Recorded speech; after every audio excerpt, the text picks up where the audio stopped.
Millionaire husband declared, "I can't bear her any longer," so she disappeared. But what she left behind shattered his soul. My beautiful family, do you believe this will lead to a heartbreaking reunion of love, or the most unforgettable revenge? Stay with me until the last word of this powerful story that will remain in your heart forever. Hi, my beautiful family. May the Almighty bless every woman with unshakable health, a heart free from pain, and strength that carries her through every storm. May He heal those who are sick, comfort those who are weary, and protect every mother, wife, sister, and daughter who gives love without limits. May no woman in this family ever lose her light, for she is the guardian of our homes and the soul of our lives. My precious family, today is a very special day for me. It is my and Binta's 32nd engagement anniversary. I share this moment with you because you are my family too, and every joy in my life belongs to all of us together. Please stay with me until the very end of this story, because every word I write is made with love, respect, and care for you. Your support is what keeps this family alive and strong. If your heart is true, right, present. If your love is real, right, I am with Mr. Peter. Some scars tell stories of cowardice, but Hannah Peterson's told a story of courage that her husband had chosen to forget.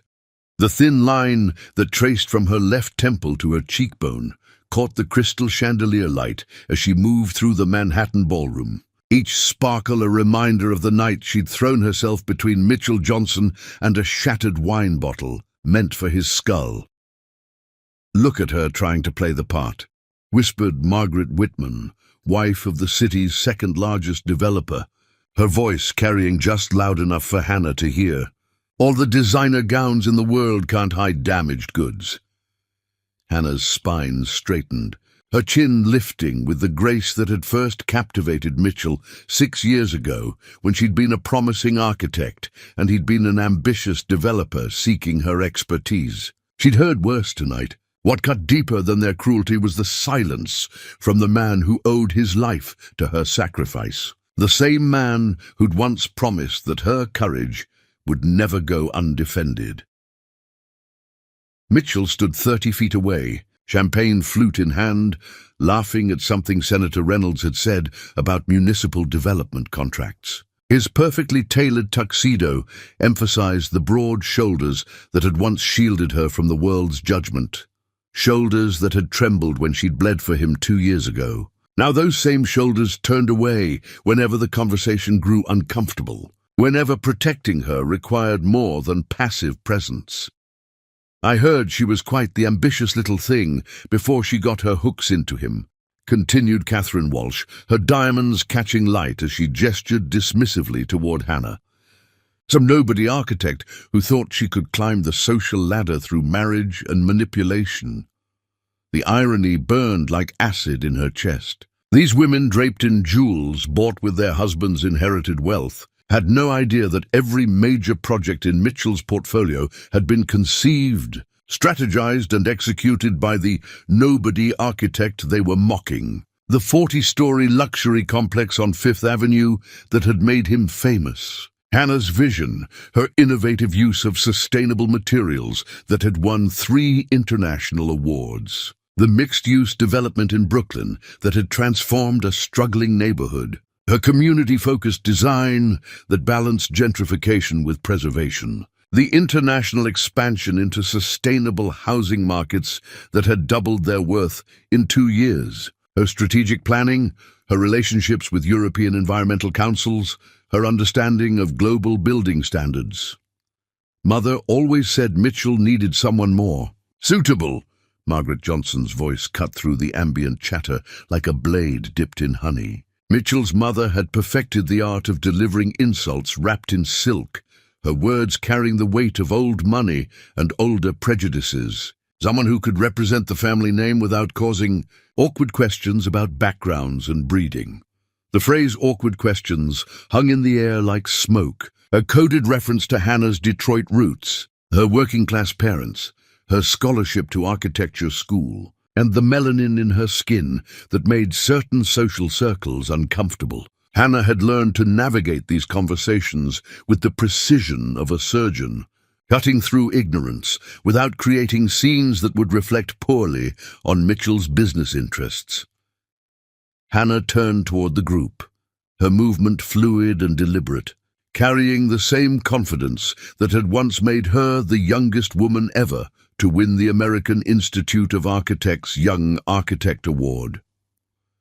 The women fell silent, their eyes darting between her scar and her unflinching gaze, suddenly remembering that she was more than just Mitchell's accessory. "Ladies," Hannah said, her voice carrying the warmth of honey poured over steel, each word precisely calibrated for maximum impact. "I hope you're enjoying the party. This ballroom renovation was actually one of my architectural projects from last year. The sustainable lighting system and the acoustic design that allows conversation without microphones. I thought you might appreciate the craftsmanship, especially since it saved the hotel approximately $40,000 annually in energy costs." Margaret Whitman's face flushed beneath her carefully applied makeup. "Oh, we had no idea you were so involved in the technical aspects. I'm involved in everything that matters to my husband's success," Hannah replied, each word measured and precise, carrying implications that made the women shift uncomfortably. "Perhaps that's something your husbands have mentioned during their business discussions. The strategic planning sessions, the environmental impact studies, the international partnership negotiations." The group began to disperse like smoke before wind, their whispered conversations resuming at a safer distance where Hannah's intelligence couldn't challenge their assumptions. She had learned long ago that confronting ignorance with superior knowledge was far more effective than confronting it with righteous anger, though both approaches required careful timing and execution. She made her way across the ballroom with the measured pace of someone who belonged in every space she entered, acknowledging business partners who owed their success to her innovative strategies, socialites who lived in buildings she'd designed with cutting-edge environmental systems, politicians whose campaigns had been funded by developments she'd orchestrated to revitalize struggling urban areas. They smiled at her face while their eyes lingered on her scar, never knowing they were looking at the architect of their host's empire, the brilliant mind behind every success they attributed to Mitchell's business acumen. Mrs. Johnson. The voice belonged to Blake Morrison, Mitchell's newest business rival and the CEO of Morrison Development Group. "I've been hoping to speak with you about the Portland project." Anna's eyes sharpened with the focus that had made her legendary among New York's architectural community. The Portland project was Mitchell's most ambitious venture, a billion-dollar sustainable development that could secure their company's dominance for the next decade while setting new standards for environmentally conscious urban planning. It was also entirely her brainchild, from the initial concept through the complex regulatory navigation that had made it possible. "What about it, Mr. Morrison? I've heard rumors about some complications, environmental concerns that could shut down the project entirely, regulatory challenges that might prove insurmountable." His smile was predatory, the expression of someone who specialized in identifying weaknesses and exploiting them. "I wanted to offer my assistance, should you need alternative options or strategic partnerships."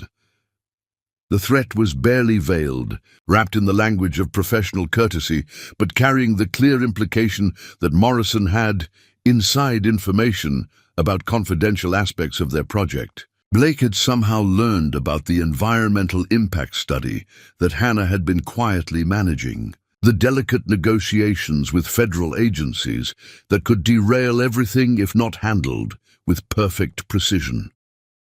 "That's very kind of you," Hannah said, her expression betraying nothing, while her mind rapidly calculated the implications of his knowledge. "But I'm quite confident in our ability to handle any challenges that arise. The Portland project represents cutting-edge sustainable development practices that will benefit the entire Pacific Northwest region." Blake's smile widened with the satisfaction of someone who had successfully planted seeds of doubt Of course. Though I wonder how confident Mr. Johnson would be without his strategic advisor. Such a demanding project requires hands-on expertise that not everyone possesses. The implication hung in the air like poison gas, a suggestion that Mitchell's success depended entirely on Hannah's contributions and would collapse without her involvement. Hannah excused herself with professional grace and found Mitchell near the bar, still laughing with his associates, still pretending not to notice the stares and whispers that followed his wife wherever she went. "We need to talk," she said quietly, appearing at his elbow with the sudden presence that had once thrilled him during their courtship. Mitchell's smile faltered slightly, his politician's instincts recognizing the tone that meant serious business discussions. "Hannah, I'm in the middle of—" "Now, Mitchell." Something in her voice, perhaps the echo of authority that had guided him through countless business crises, made him excuse himself from the group with apologetic charm. They found privacy in an alcove overlooking Central Park, where the city lights twinkled below like fallen stars and the sounds of the party became a distant hum. "Blake Morrison approached me," Hannah began without preamble, her voice carrying the urgency that accompanied genuine threats to their empire. "He knows about the Portland environmental issues, the federal regulatory challenges, possibly even the timeline complications we've been managing." Mitchell's face went pale beneath his carefully maintained tan. "How is that possible?" "Those reports are confidential, sealed under federal environmental protection protocols. That's what we need to find out. But first, I need to know that you trust me to handle this situation with the discretion and expertise it requires." "Of course I trust you. You've never let me down, never failed to find solutions when everyone else saw only problems." "Then why didn't you defend me earlier tonight?" Mitchell's confusion appeared genuine, his expression blank with the incomprehension of someone who had missed something significant. "Defend you from what?" "Your mother's friends. They were making remarks about my scar, about me being unsuitable for you, about my background and breeding." Hannah's voice remained calm, but something dangerous flickered behind her eyes. "You stood there listening and said nothing while they mocked the sacrifice I made, saving your life." "Hannah, you're being too sensitive. They're just old socialites with nothing better to do than gossip about people they don't understand." The words hit her like a physical blow, each syllable landing with devastating precision. Too sensitive. About the scar she'd earned when broken glass, meant for his skull, had sliced across her face, while she shielded him with her own body. Too sensitive? Her voice remained calm, but the temperature in the alcove seemed to drop several degrees. "I took a piece of glass to the face defending you from a business rival who wanted to destroy you, Mitchell. The least you could do is defend my honor when people mock that sacrifice. That's not fair. You know I appreciate what you did, how grateful I am for your courage that night." "Appreciate." Hannah stepped back, studying her husband, as if seeing him clearly for the first time in their 3 years of marriage. "You appreciate it? Like I performed some minor service that deserves acknowledgement?" "That's not what I meant." "Yes, it is." The truth crystallized with painful clarity, sharp and unforgiving as the glass that had marked her face. "You've never seen it as sacrifice. You've seen it as my job, my role as your wife, my function in your life." Mitchell's jaw tightened defensively. "You're twisting my words. I never asked you to—" "No, you never asked. I just gave. My career, my architectural ambitions, my innovative designs, my face, my blood." Hannah's voice grew deadly quiet. "And you've never asked because you've never had to. I've just been there, solving your problems, building your empire, managing your crises, while you take the credit and collect the accolades." "That's not true, isn't it?" Hannah's voice carried the precision of an architect examining flawed blueprints. "Tell me, Mitchell, what's the projected completion date for the Portland project's Phase 1 construction?" Mitchell faltered, his mouth opening and closing like a fish drowning in air. Why are you testing me on operational details? Because I want to know if my husband knows anything about the company he supposedly runs, the empire he claims to have built. The silence stretched between them like a chasm, filled with the weight of 3 years' worth of unexamined assumptions and unacknowledged dependencies. Mitchell's mouth moved soundlessly, but no words came, because there were no words to come. He didn't know. After 3 years of marriage, 6 years of professional partnership, he didn't know the basic details of his own projects. The environmental impact study deadlines? Hannah continued with surgical precision. The zoning permit renewal dates? The construction timeline contingencies? The backup financing arrangements? Each question landed like a physical blow. Mitchell's face grew redder with each gap in his knowledge, each revelation of his dependence on systems he'd never bothered to understand. "You don't know any of it," Hannah said, her voice devoid of emotion, clinical as a medical diagnosis. "You don't know because you've never had to know. I've been the mind behind every decision, every strategy, every innovation, every success you've claimed as evidence of your business genius." "Hannah, please." "Your mother is right about one thing," Hannah interrupted with devastating calm. "You do need someone more suitable. Someone who will smile and look decorative and let you pretend you built this empire with your own hands and your own vision." Mitchell's anger finally flared, fueled by embarrassment and the terrible recognition of his own inadequacy. "Fine, maybe she is right. Maybe we have grown apart. Maybe I do need someone who fits better into my world instead of constantly challenging everything." The words hung in the air between them, irreversible and devastating, carrying the weight of a marriage's destruction and an empire's inevitable collapse. Hannah nodded slowly, as if he'd confirmed something she'd long suspected, but hoped wasn't true. "Then let me make this easy for you, Mitchell. You want someone who fits your world without complications or challenges. You'll have exactly that by morning." She turned to leave with the measured grace that had always distinguished her, then paused, looking back over her shoulder with an expression that would haunt Mitchell's dreams for months to come. "But when your empire crumbles without me, remember this moment. Remember that you chose their approval over my love, their comfort over my courage, their prejudice over my sacrifice."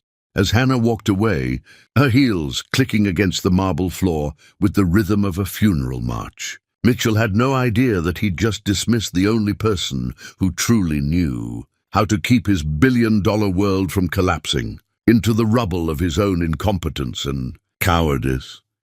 Chapter 2. The Strategic Departure. Hannah Peterson had built empires with patience and demolished them with precision, and tonight she would perform both arts simultaneously. The elevator doors closed behind her as she left Mitchell in the ballroom, surrounded by the vultures who had spent the evening picking at her dignity while feasting on the success she had created with her brilliant mind and tireless dedication. Her reflection stared back from the polished steel doors, the scar catching the harsh fluorescent light like a badge of honor that had been transformed into a source of shame. She traced it with one finger, remembering the night that had changed everything. Mitchell bleeding on the sidewalk outside Romano's restaurant, his business rival Webb standing over him with a broken bottle, the moment she'd stepped between them without thinking. The glass had caught her temple, slicing down to her cheekbone in a perfect crescent that would mark her forever as the woman who'd saved Mitchell Johnson's life. "You saved my life," Mitchell had whispered in the hospital emergency room, holding her bandaged face in his hands while tears mixed with the blood on his shirt. "I'll never forget what you did for me, never." But he had forgotten. Not the incident itself, but the significance of it. He'd allowed it to become just another story in their shared history, rather than the defining moment that proved her devotion, her courage, her willingness to bleed for his success. The elevator opened on the parking level, and Hannah walked toward her car with the measured pace of someone who had already calculated every move that would follow. Her phone buzzed with a text from Mitchell. "Where did you go? We need to finish talking. Don't leave like this." She deleted the message without responding. her fingers moving with the same precision she brought to architectural blueprints.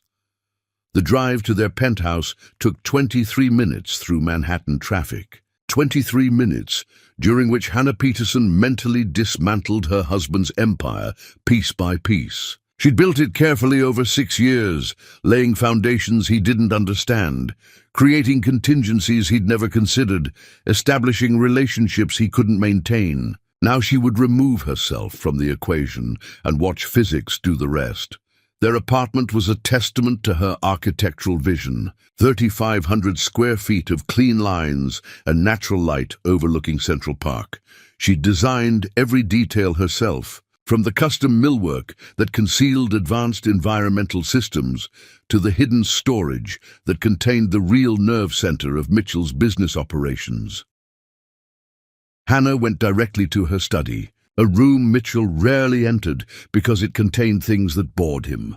Strategic documents, financial projections, architectural blueprints, environmental impact studies, and the kind of detailed planning that required actual intellectual work rather than inherited privilege and surface-level charm. She began with the active projects, pulling files that contained her analysis, her solutions, her forward-thinking strategies that had made Mitchell Johnson a name synonymous with innovative development. The Portland project alone filled 3 thick folders with her handwriting, her calculations, her innovative approaches to problems Mitchell didn't even know existed. Environmental impact assessments she'd commissioned privately through her contacts at the EPA. Zoning variance requests she'd filed through carefully cultivated relationships with city planning officials. Backup financing options she'd secured through her own professional network, built over years of architectural conferences and industry relationships. Each document went into a leather messenger bag that had been her graduation gift to herself from architecture school, back when she'd believed her career would be about creating beautiful, functional buildings rather than managing her husband's reputation, while her own achievements remained invisible. Next came the relationship capital she'd built over 6 years of strategic networking. Her personal contact list read like a directory of development, finance, and politics. City council members who respected her environmental approach to urban planning. Bank executives who trusted her financial projections because they'd never seen her miscalculate. Construction supervisors who appreciated her practical understanding of their challenges. Federal regulators who knew her by name and answered her calls personally. She composed emails with surgical precision. Dear Commissioner Hayes, I wanted to personally inform you that I'll no longer be involved with Johnson development projects going forward. I've greatly valued our collaboration on environmental compliance issues and hope we might work together on future endeavors. Best regards, Hannah Peterson. Send. Mr. Blackstone, thank you for your flexibility on the financing terms for our current projects. Please note that effective immediately, all communication should go directly through Mitchell Johnson, as I'll be stepping back from active involvement in strategic planning. I appreciate your understanding during this transition. Sincerely, Hannah. Send. 27 emails total, each one professionally courteous and devastatingly final. By morning, every person who had been working with Hannah Peterson would know she was no longer part of Mitchell's operation. They would draw their own conclusions about what that meant for pending projects, environmental compliance, regulatory relationships, and the innovative problem-solving that had distinguished Johnson Development from every competitor. The hardest part came next, her architectural designs, sketches and blueprints that had never been submitted under her name, innovations that Mitchell had presented as his own insights. Creative solutions that had separated Johnson Development from every competitor in the sustainable building market.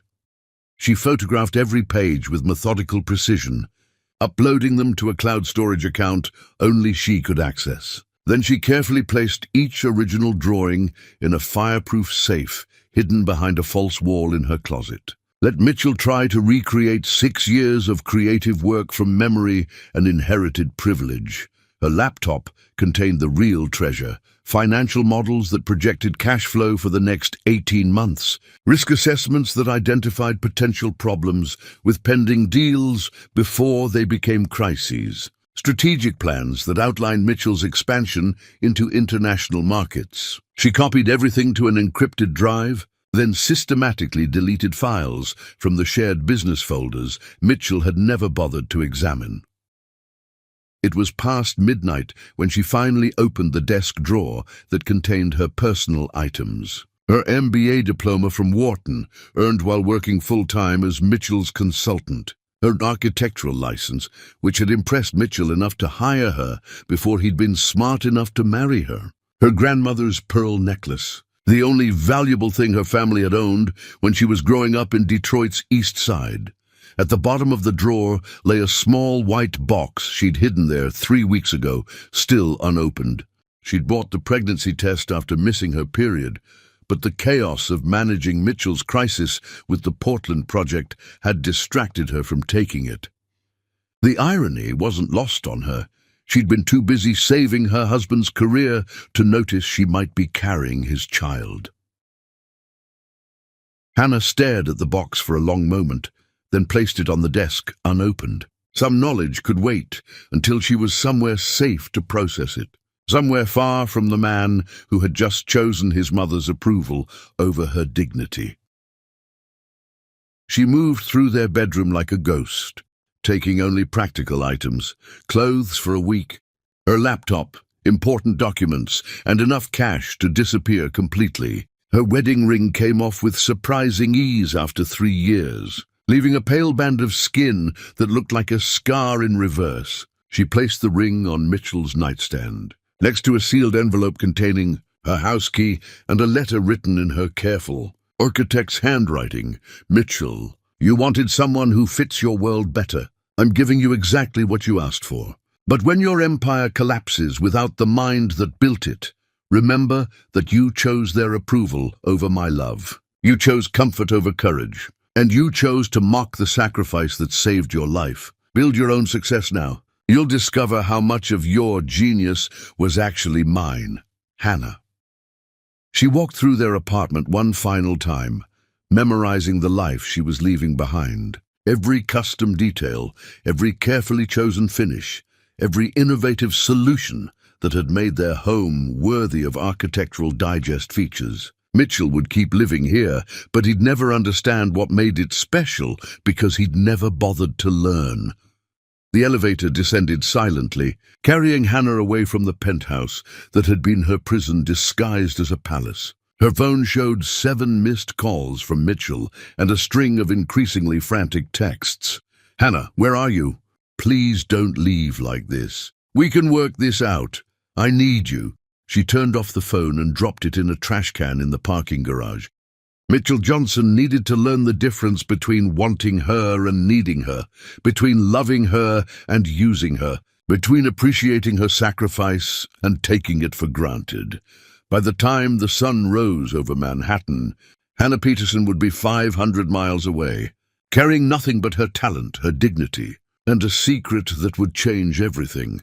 In his penthouse, Mitchell would wake to discover that losing his wife wasn't just losing a woman who loved him. It was losing the brilliant mind that had made him wealthy, the strategic genius that had made him powerful, and the only person who had ever believed in him enough to bleed for him. Chapter 3. The Empire Begins to Crack.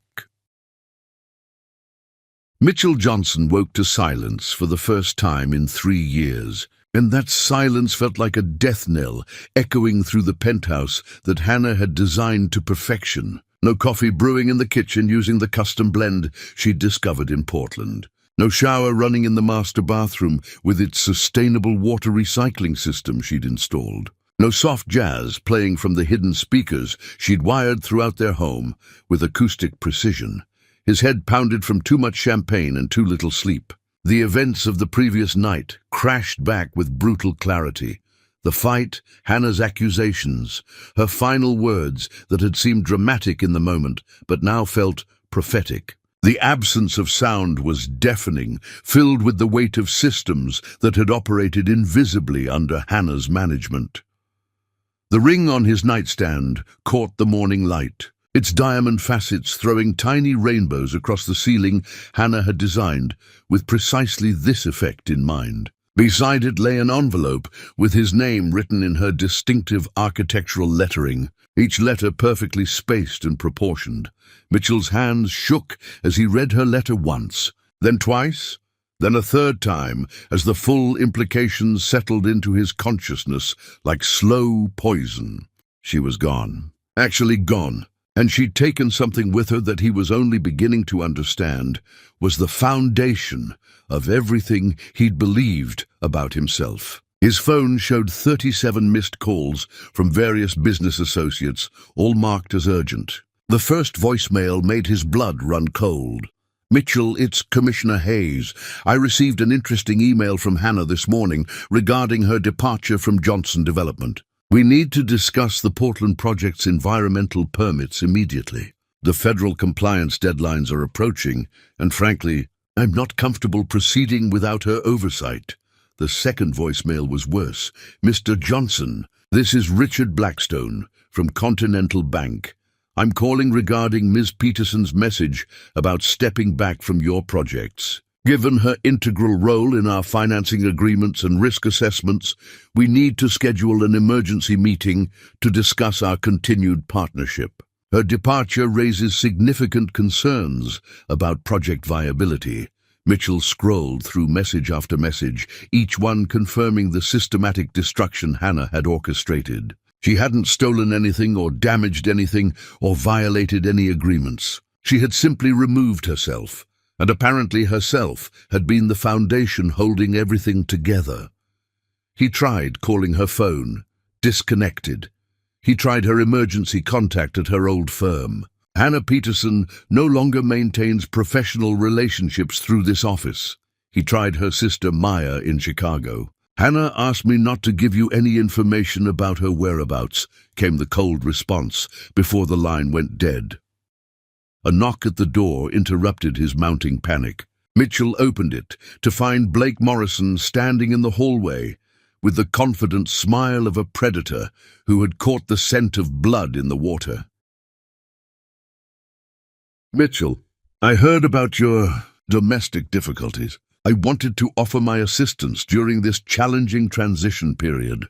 How did you get up here?" Mitchell's building had security that rivaled federal buildings, systems Hannah had helped design and implement. "I know people. Amazing connections you can make when you treat professionals with proper respect." Blake's smile widened with cruel satisfaction. "Just like Hannah knew people. Incredible how many doors she opened for you, isn't it? How many relationships she managed while you played the charming figurehead." The truth hit Mitchell like a physical blow. Blake's inside information about their projects, his knowledge of confidential environmental studies, his perfect timing in approaching Hannah at the party, it all made sense now. He'd been cultivating sources within their operation, probably for months, waiting for exactly this kind of vulnerability. "What do you want, Blake?" "To help, naturally. Portland is going to be a disaster without Hannah's environmental expertise and regulatory relationships. The City Council will never approve your permits without her input, and the federal agencies won't extend your compliance deadlines. But I have alternative proposals that could salvage the project." "Alternative proposals?" "Our partnership. My resources and established relationships combined with your, well, whatever it is you bring to the table." Blake's mocking tone made it clear he knew exactly what Mitchell brought. Inherited money and surface-level charm that had been effective only when supported by Hannah's substance. "Get out." "Mitchell, be reasonable. You're about to lose everything." Without Hannah's strategic planning, her regulatory relationships, her innovative solutions to environmental challenges, what exactly do you think is going to hold your empire together? The question echoed in Mitchell's head long after he'd slammed the door in Blake's face. What exactly did hold his empire together? He'd always assumed it was his vision, his leadership, his natural business acumen. But standing in the apartment Hannah had designed, looking at the letter Hannah had written, surrounded by the silence Hannah had left behind, he was forced to confront an uncomfortable truth that had been hidden by years of comfortable assumptions. His first meeting of the day was with the Portland development team, 8 experienced professionals who had been working for months on the project that would make or break their company's future. Mitchell sat at the head of the conference table in their downtown office, trying to project confidence while secretly hoping someone else would take charge of the technical discussions.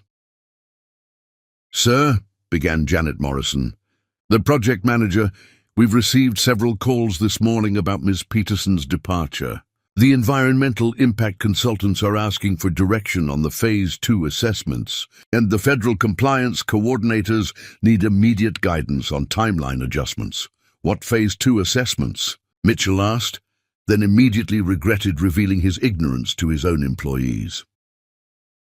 Janet exchanged glances with the other team members, their expressions shifting from professional deference to barely concealed concern. The assessments Hannah commissioned to address the wetland preservation concerns raised by the EPA. Without those completed studies, we can't proceed with ground preparation, much less actual construction. Where are the files on these assessments? Hannah kept all the environmental documentation in her personal files. She said she preferred to manage that aspect directly to ensure compliance with federal regulations. Of course she had. Hannah had compartmentalized the most critical elements of every project, making herself indispensable while protecting the company from his potential mismanagement. What he'd seen as trust had actually been damage control, her way of ensuring that his ignorance couldn't destroy what she'd built. "What about the backup financing Blake mentioned?" Mitchell asked desperately. "Sir, Continental Bank was our primary financing source. Hannah spent months cultivating that relationship after our previous bank expressed concerns about environmental liability risks. I'm not aware of any backup options, though Hannah may have been developing alternatives she hadn't shared yet." The meeting continued for 2 excruciating hours, each question revealing another gap in Mitchell's knowledge, another system Hannah had managed without his awareness. Another relationship she had built while he'd been playing golf with potential investors who, it turned out, had been investing in her expertise rather than his inherited charm. By lunch, Mitchell's carefully constructed self-image had crumbled completely. He sat alone in his office, staring at his computer screen, where Hannah's shared folders now showed as inaccessible. She'd locked him out of systems he'd never known she'd created, databases he'd never bothered to explore, strategic documents he'd never thought to read. His assistant knocked tentatively. "Mr. Johnson, your mother is here to see you." Margaret Johnson swept into the office with the confidence of someone who believed she'd orchestrated a victory. Her perfectly styled silver hair and designer suit radiated satisfaction, the look of someone whose long campaign had finally succeeded. "Mitchell, darling, I heard the good news about Hannah. I know it's difficult now, but you'll see this was for the best. Now you can find someone appropriate, someone who won't embarrass the family at important social functions." "The good news?" Mitchell's voice was hollow, echoing strangely in his own ears. "Her leaving, of course. Now you can find someone who understands our world, someone who won't cause awkward situations with her background and her unfortunate scarring. Mother, Hannah built this company. Every major project, every strategic decision, every innovation that made us successful, that was her genius, her work, her relationships." Margaret's laugh was dismissive, the sound of someone who had never considered that intelligence might be more valuable than breeding. "Don't be ridiculous, darling. She was your wife, not your business partner. Architecture is just decoration, pretty drawings. The real work of business is what men do: leadership, vision, strategic thinking. The real work." Mitchell stood up so abruptly his chair rolled backward into the wall. "Do you know what the real work was, Mother? It was Hannah spending 18-hour days solving problems I didn't even know existed. It was her building relationships with officials who wouldn't return my phone calls. It was her designing solutions to environmental challenges that would have shut us down completely. Mitchell, you're being emotional and irrational. You built this empire through your own talent and hard work, just like your father and grandfather before you. No, I didn't. The admission tasted like ash in his mouth, bitter and final. I built it through Hannah's talent and Hannah's hard work. I was just the face she put on her genius, the name she attached to her innovations. Margaret's smile faltered for the first time, uncertainty creeping across her features. That's impossible. You're a Johnson. We don't need help from people like her. People like her. Mitchell's anger finally found its target. Years of suppressed frustration and shame coalescing into clarity. You mean intelligent people? Hardworking people? People who sacrifice their own dreams to build someone else's success? People who bleed for ungrateful cowards? I mean people who don't belong in our world, who don't understand our standards and expectations. Our world is about to collapse without her, Mother. Every person you introduced me to, every investor you thought was impressed by the Johnson name, they were actually impressed by Hannah's work, her innovations, her strategic thinking. Mitchell walked to his office window, looking down at the city where Hannah had built his reputation, one relationship at a time, one brilliant solution at a time. In the reflection, he saw his mother's shocked face as the truth finally penetrated her willful ignorance. I need to find her, he said quietly. Mitchell, be reasonable. You can hire consultants, find new advisors, recruit experienced professionals. I need to find my wife. The words hung in the air as Mitchell realized their full significance. Not his business partner, not his strategic advisor, not the woman who'd made him rich and powerful and famous. His wife, the woman who'd loved him enough to bleed for him, and whom he'd loved too little to defend, when defending her required courage he didn't possess. Outside his window, Manhattan hummed with the energy of commerce and ambition, the same energy that had once flowed through his company when Hannah had been there to direct it with her brilliant mind. Now that energy felt chaotic and threatening, like a storm without a center, like a building without proper foundations. Mitchell Johnson had spent the morning discovering that his empire was built on foundations he'd never seen, maintained by systems he'd never understood, and powered by a mind he'd never truly appreciated. And somewhere out there, carrying his child and his future in her capable hands, the woman he'd dismissed was about to show him the difference between building something and simply putting your name on someone else's creation. Chapter 4. The search begins. 3 weeks had passed since Hannah's departure, and Mitchell Johnson's world was disintegrating with the mathematical precision she had once brought to building it. The Portland project had been indefinitely suspended when environmental activists filed injunctions that Hannah's missing impact studies could have prevented. Continental Bank had frozen their credit line pending a full review of their business strategy. 2 major clients had cancelled contracts, citing concerns about organizational stability and leadership competence. Mitchell sat in his office at 10 in the morning, surrounded by coffee cups and takeout containers, looking like a man who had forgotten how to live without someone managing the details of his existence. His usual confidence had been replaced by the hollow-eyed desperation of someone slowly realizing that everything he'd believed about himself had been an elaborate illusion. His assistant knocked and entered without waiting for permission, a liberty she'd never taken when Hannah had been around to manage his schedule with military precision. Mr. Johnson, I have the private investigator's report. Michael Caine looked exactly like Central Casting's version of a private detective. Rumpled suit, tired eyes, and the demeanor of someone who specialized in finding people who didn't want to be found. He placed a thin folder on Mitchell's desk with the air of a doctor delivering a terminal diagnosis. Your wife is very good at disappearing, Caine began without preamble. She used cash for everything, avoided credit cards, switched vehicles twice in the first week, and covered her digital tracks like someone with professional training.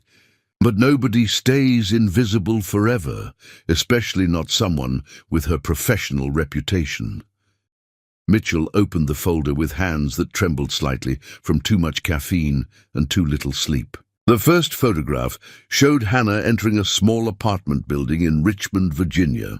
She was wearing simple clothes and carrying grocery bags, looking smaller and more ordinary than he'd ever seen her. But even in the grainy surveillance photo, her posture radiated the confidence that had first attracted him 6 years ago. She's renting a furnished apartment under her maiden name, Kane continued. Working as a freelance architectural consultant for a small firm downtown called Community Design Associates. Living quietly, no social media presence, no contact with mutual friends from New York. Is she... Mitchell couldn't finish the question, couldn't voice the possibility that had been haunting him since finding the unopened pregnancy test. Pregnant? Yes, about 5 months along now by my estimation. She's been seeing a doctor regularly, taking excellent care of herself. Dr. Patricia Williams at Richmond Women's Health. The words hit Mitchell like physical blows. 5 months. Hannah had been carrying his child for 5 months, and he'd been too self-absorbed to notice the signs, too busy accepting credit for her work to pay attention to the woman doing it, too comfortable in his ignorance to recognize that she was creating life while building his empire. Has she mentioned me? Asked about the company? Kane's expression was carefully neutral, the look of someone who delivered difficult truths professionally. Mr. Johnson, I need to be clear about something important. Your wife hired her own security consultant last week. She knows I've been looking for her. What does that mean? It means she's been watching you too. The people I've talked to, the places I've searched, the inquiries I've made, she's known about all of it. She's allowed herself to be found on her own terms. The implications sank in slowly. Hannah wasn't hiding from him. She was controlling the pace of his search. Even now, even after leaving him, she was still several steps ahead, still managing the situation with the strategic thinking that had built his empire. The woman who had anticipated every business crisis was now orchestrating his personal crisis with the same methodical precision. I need to go to Richmond, Mitchell said. I wouldn't recommend that approach. Not yet. Why not? Kane pulled out another photograph, this one showing Hannah sitting in a coffee shop with her laptop open, clearly working on architectural drawings. But what caught Mitchell's attention was her expression, focused, determined, and absolutely at peace. She looked like someone who had rediscovered herself after being lost for too long. Because she's not the same woman who left you, Mr. Johnson. She's stronger now, more confident in her own abilities, and she's not going to be impressed by grand gestures or desperate apologies from someone who never appreciated what he had. Mitchell studied the photo, trying to memorize every detail of the woman he'd lost through his own arrogance and cowardice. Her hair was shorter, cut in a practical style that emphasized the elegant line of her neck. She'd traded her designer clothes for simple, comfortable pieces that didn't announce wealth or status. But her hands were the same, graceful, expressive, capable of creating beauty or dismantling empires with equal skill. What exactly is she doing in Richmond? Working on a project that's getting significant attention in the architectural community, low-income housing development with innovative, sustainable design features. The kind of work she used to do before she became your strategic advisor and started channeling her creativity into your commercial success. Before she sacrificed her dreams for his ambitions. Before she traded her passion for architecture that served communities for the more profitable work of making him wealthy and famous. The local architecture community is buzzing about her project, Kane continued. They're calling it innovative, compassionate, revolutionary. She's not just designing buildings. She's designing solutions, to urban poverty and environmental challenges? Of course she was. Hannah had always seen architecture as more than just creating beautiful spaces. She'd seen it as a way to improve people's lives, to solve social problems through intelligent design. Mitchell had pushed her toward commercial development because it was more profitable, but her heart had always been in projects that mattered beyond profit margins. I need her contact information. She's not taking calls from you. Mr. Johnson, trust me, I've tried on your behalf. Mitchell's phone buzzed, with yet another crisis requiring his immediate attention. The Seattle project needed immediate intervention to avoid cost overruns that would bankrupt the timeline. The Chicago development was facing union disputes that threatened to shut down construction entirely. The Miami expansion had hit regulatory snags that would have been routine problems for Hannah to solve through her network of professional relationships. He ignored the phone and focused on Kane's photographs, studying them like a man trying to decode the secret to happiness. In every image, Hannah looked purposeful and content in a way she'd never looked during their marriage. She'd been successful as his wife, but she'd been successful in service to his vision rather than her own dreams. "There's something else you need to know," Kane said quietly. "She's been in contact with Blake Morrison." The name hit Mitchell like a cold slap across the face. "What kind of contact?" "Professional consultation. He's been calling her about development projects, offering partnership opportunities. They've met twice for lunch at neutral locations downtown. She's working with Blake. Not yet, but he's courting her expertise aggressively, and he's smart enough to offer her what you never did: full recognition for her work, creative control over projects, and respect for her professional abilities." Mitchell closed the folder and leaned back in his chair, feeling the weight of his mistakes pressing down like a physical force. Blake Morrison understood Hannah's value in a way Mitchell had never bothered to learn. Blake saw her as a brilliant professional worthy of respect and partnership, not as a supporting character in someone else's success story. "What do you recommend?" Mitchell asked. Kane was quiet for a long moment, studying Mitchell with professional assessment. "Honestly, I recommend you figure out what you actually want from her.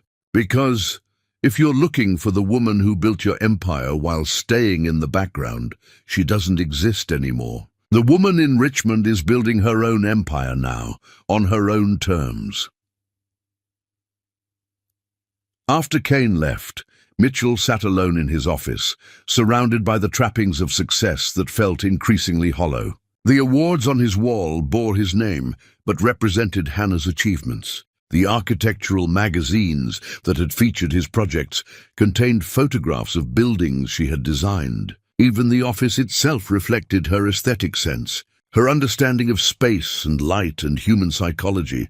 He pulled up Hannah's new firm's website on his computer, reading about their commitment to sustainable design and social justice through architecture. Their current project gallery showcased the kind of thoughtful, innovative work that had made Mitchell's company successful when Hannah had been there to provide the vision. But here, Hannah's name was prominently featured as lead architect and design principal. Her vision was presented as her own, rather than attributed to someone else's leadership. The biographical section included a photograph of Hannah standing in front of one of her Richmond designs, wearing a hard hat and work clothes, looking completely in her element. The text described her as an innovative architect, dedicated to creating beautiful, functional spaces that serve communities rather than just corporate interests. Communities rather than just corporate interests. It was a pointed distinction, a clear statement about the work she chose to do now versus the work she'd done to make him successful and wealthy. Mitchell closed the laptop and walked to his office window. Looking out at the city Hannah had helped him conquer through her strategic brilliance. But conquest, he was beginning to understand, was different from creation. He'd conquered markets and competitors, while she'd created value and relationships and innovations. He'd built his reputation, while she'd built the foundation that made his reputation possible. His phone rang again. Another crisis. Another problem that would have been a simple conversation if Hannah were still there to handle it with her comprehensive understanding of every aspect of their business. But Hannah wasn't there. Hannah was in Richmond, building something new and beautiful and entirely her own. And for the first time since she'd left, Mitchell began to understand that finding her wasn't just about saving his company or recovering from his mistakes. It was about discovering whether the man she'd fallen in love with still existed somewhere underneath, the arrogant fool he'd become. Chapter 5. The Brilliant Mind Revealed. Mitchell Johnson had never been a man prone to introspection, but standing in Hannah's empty study at 3 a.m, surrounded by the ghosts of her genius, he was forced to confront the most painful truth of his privileged existence. He had been living in a house of mirrors, mistaking reflections of his wife's brilliance for his own intelligence.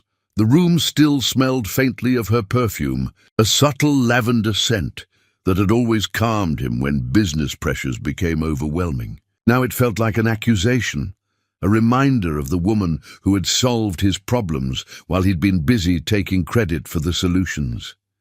He'd come here every night for the past week, trying to piece together the mystery of his own success. Hannah had taken her active files, but she'd left behind 3 years of notebooks, architectural sketches, and strategic documents that revealed the true scope of her contribution to what everyone believed was his empire. The first notebook dated back to their early professional relationship, when she'd been his paid consultant and he'd been the ambitious developer, trying to break into Manhattan's elite development circles with nothing but inherited money. Her handwriting filled every page with detailed analyses of market trends, regulatory challenges, and innovative design solutions. Project Meridian Tower read one entry from 2 years ago.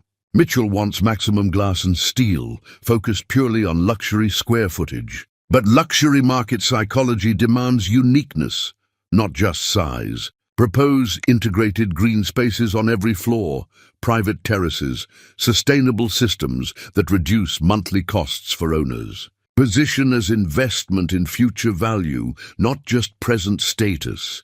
Mitchell remembered that project. It had been his breakthrough development, the innovative building that established Johnson Company as a serious player in luxury real estate. He'd presented the environmental features as his own.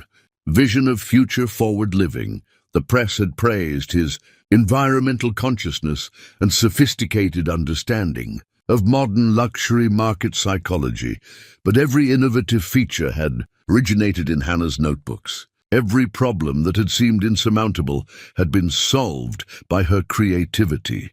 He flipped through pages of similar entries, watching the evolution of their company through Hannah's strategic thinking.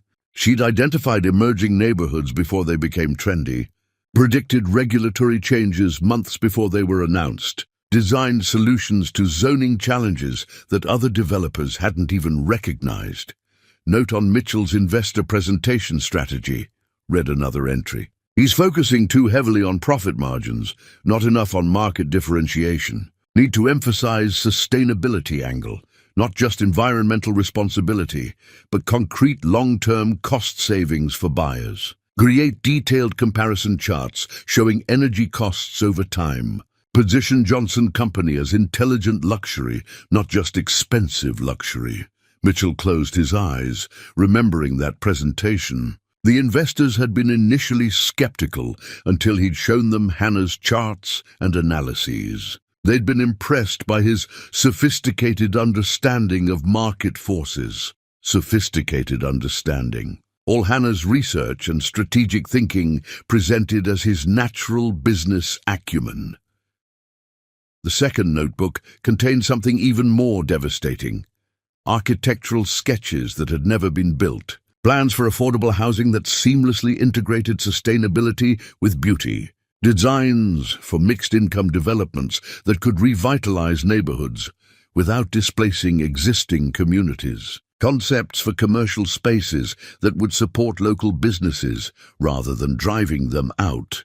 These were the projects Hannah had dreamed of creating, The work that had excited her before she'd channeled all her creativity into making Mitchell Johnson a household name in luxury development. Her marginalia revealed her passion for architecture that served people rather than just profit. Could adapt this design for the Detroit waterfront redevelopment she'd written beside a sketch of a stunning residential complex. Create housing that existing residents can afford while attracting responsible new investment. Community spaces that celebrate neighborhood history rather than erasing it. Detroit, Hannah's hometown, where she'd grown up in a neighborhood that had been beautiful once. She'd mentioned wanting to return there someday, to use her skills to help rebuild her community. Mitchell had always dismissed the idea as impractical sentiment. But looking at her sketches now, he could see that her Detroit projects weren't naive idealism. They were sophisticated solutions to complex urban problems, the kind of innovative thinking that could revolutionize community development. She'd been years ahead of current trends towards socially conscious architecture. The third notebook was the most painful because it contained Hannah's analysis of their relationship. Written with the same careful precision she brought to architectural problems. Mitchell's presentation style needs work, read one early entry. He's naturally charismatic but impatient with technical details. Investors respond better to concrete data than abstract concepts. I should prepare comprehensive backup materials for his meetings, detailed projections, visual aids that support his natural charm with substantive content. She'd been helping him even then, recognizing his strengths while compensating for his weaknesses. But as the entries continued, Mitchell could see their dynamic shifting from partnership to dependency. Mitchell didn't review the environmental impact study before meeting with City Council, read a later entry. Had to intervene with last-minute analysis to prevent project delays. He's relying too heavily on my preparation. Need to find ways to ensure he understands details, not just talking points. Need to find ways, as if his ignorance were a problem she needed to solve, rather than a choice he'd made to let her handle complicated work while he enjoyed recognition. The entries grew shorter and more frustrated as time passed. Mitchell took credit for green building innovations in Architecture Today interview, didn't mention collaborative process or my design role. Another investor meeting where I provided research he should have done himself, starting to feel like I'm running company while he's running publicity. Suggested Mitchell attend Sustainable Design Conference. He said he's too busy and asked me to go instead, then present summary. When did I become his research assistant? Mitchell set down the notebook, his hands shaking. He'd been so focused on being the face of their company that he'd never bothered to understand the brain behind it. Hannah had tried to teach him, to involve him in detailed work that made their success possible. But he'd been too lazy, too comfortable letting her carry the intellectual burden. The final entries were most damning. Mitchell's mother made another comment about my involvement in company operations, as if supporting my husband's career is somehow inappropriate. Mitchell laughed along instead of correcting her assumptions. Blake Morrison is circling, looking for weaknesses in our Portland project. Mitchell doesn't understand regulatory complexities well enough to recognize threats, have prepared contingency strategies, but he needs to take ownership. Realize today that Mitchell introduces me as his wife who's also an architect, rather than his business partner who's also his wife. The order reveals what he thinks is primary. I'm disappearing in my own life. My ideas become his insights. My work becomes his achievement. My sacrifice becomes his success story. When did I agree to be invisible? Mitchell closed the notebook and walked to Hannah's drafting table, where she'd left one final drawing. It wasn't a building or development plan. It was a portrait of him, drawn with architectural precision but artistic compassion. She'd captured something he'd never seen in mirrors, potential that had never been developed, intelligence that had never been challenged, character that had never been tested. It was how she'd seen him at his best, or how she'd believed he could become. But underneath the portrait, in her careful lettering, she'd written a single question. What would you build if you had to build it yourself? Mitchell stared at the drawing until his vision blurred, understanding finally that Hannah hadn't just loved him despite his flaws. She'd loved the person she'd believed he could become. She'd spent 6 years trying to build that person, the same way she'd built their company, with patience, creativity, and skills he'd never bothered to develop. But buildings could be designed and constructed through careful planning. People had to choose to change themselves. As dawn broke over Manhattan, casting long shadows across Hannah's empty study, Mitchell Johnson began to understand that finding his wife meant first finding the man she'd believed in. The man who would build something himself instead of putting his name on someone else's creation. The man who would defend her honor instead of laughing along with her critics. The man who would love her completely instead of using her brilliance to avoid developing his own. That man was somewhere inside him, buried under years of laziness and entitlement. Hannah had seen him once. Now Mitchell had to find him too. Chapter 6. The Birth and the Breakdown. August arrived in Richmond with oppressive heat that makes pregnant women miserable and expectant fathers frantic. But Hannah Peterson faced her approaching delivery with the calm determination that had once built empires and now was building a new life entirely her own. At 34 weeks pregnant, she moved through her small apartment with practiced efficiency, preparing for the birth of her child, while Mitchell Johnson, 300 miles away in Manhattan, was slowly dying from ignorance and regret. Hannah's apartment was a study in purposeful simplicity, clean lines, natural light, and furniture that served function over status. She'd arranged her drafting table near the east-facing window where she could watch the sunrise while working. On her current project, a community center that would serve the neighborhood where she'd chosen to rebuild her life from scratch. Her phone rang as she reviewed blueprints for the project's innovative green roof system. The caller ID showed Dr. Patricia Williams, her obstetrician, and Hannah answered with the slight concern that had become automatic during the final weeks of pregnancy. "Hannah, I'm calling about your test results from yesterday's appointment. Everything looks excellent, but I want to discuss your birth plan once more, especially regarding support system arrangements." "I'm still planning on natural delivery, with minimal medical intervention, assuming no complications develop." "That's perfectly fine. But I want to confirm your emergency contact information one more time. You still have your sister Maya listed as primary contact, but no one listed as the baby's father or as secondary emergency contact." Hannah paused in her blueprint review. She'd known this question would come eventually, had prepared for it during sleepless nights when pregnancy insomnia forced her to confront realities she'd been avoiding. "The father isn't involved in our lives," she said quietly but firmly. "Hannah, I've been practicing obstetrics for 15 years, and I've never seen a woman more thoroughly prepared for single motherhood.